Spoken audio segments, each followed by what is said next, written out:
এরে নবীর উম্মতের দল, আরো একটু ভালো করে শুনেন। মায়ার নবী, দয়ার নবী, রাহমাতাল লিল আলামিন হাদিসে পাকের মধ্যে বলেন, আল্লাহ পাক রব্বুল আলামিন ঈদের দিন ফেরেশতাদেরকে নিয়ে গর্ব করতে থাকেন, আর ফেরেশতাদেরকে ডাক দিয়ে বলতে থাকেন, ও আমার ফেরেশতারা, তোমরা বলো বলো বলো, আমার বান্দাদেরকে তোমরাই তো নিষেধ করেছিলে, বানাইতে নিষেধ করেছিলে। আজকে দেখো দেখো দেখো, একটা মাস রোজা রাখার পর, তারাবির নামাজে অংশগ্রহণ করার পর, আজকে ঈদের দিন তারা পুরস্কার আর জাযা খায়রের জন্য ঈদগাহের ময়দানে হাজির হয়েছে। জোরে বলি সুবহানাল্লাহ। ফেরেশতাদেরকে ডাক দেয়া বলতে থাকেন, ও আমার ফেরেশতারা, বলো বলো বলো, মজদুর তার কাজ পরিপূর্ণ করেছেন, শ্রমিক তার কাজ পরিপূর্ণ করেছেন, তাদের বদলাটা কি হওয়া উচিত, কি হওয়া চাই? এক পর্যায়ে নূরের ফেরেশতারা আল্লাহ পাক রব্বুল আলামিনকে ডাক দেয়া বলতে থাকেন, ও আল্লাহ, শ্রমিক তার কাজ পুরা করেছে, মজদুর তার কাজ পুরা করেছে, তাকে পারিশ্রমিক দেওয়াই এখন তোমার কাজ। সুবহানাল্লাহ।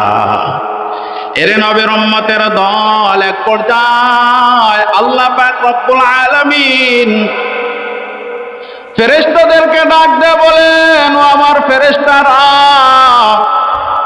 তোমরা সাক্ষী থাকো, আমি আল্লাহ পাক রব্বুল আলামিনের ইজ্জতের কসম, আমি আল্লাহ পাক রব্বুল আলামিনের জালালিয়াতের কসম, আমি আল্লাহ পাক রব্বুল আলামিন আমার রোজাদার বান্দা বান্দীদেরকে আমি আল্লাহ মাফ করে দিলাম। সুবহানাল্লাহ। এরে নবীর উম্মতের দল, এক পর্যায়ে আল্লাহর পয়গম্বর বলেন, ও আবার উম্মতের দল, এই ঈদের দিন আল্লাহ পাক রব্বুল আলামিন অসংখ্য ফেরেশতা আল্লাহ পাক রব্বুল আলামিন জমিনের মধ্যে ছেড়ে দেন। এরকম ভাবে যারা ঈদগাহের ময়দানে আসে, আল্লাহ পাকের নূরের ফেরেশতারা তাদের সাথে মুসাফা করার জন্য ব্যস্ত হয়ে যায়। সুবহানাল্লাহ।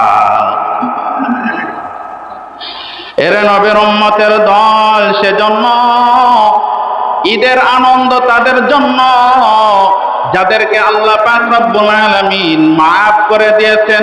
কথা বলেন ঠিক কিনা? আল্লাহ পাক রব্বুল আলামিন যাদের ব্যাপারে বলে দিয়েছেন, আজকের দিন তোমাদের জন্য জাযা আর খায়র আর পুরস্কারের দিন।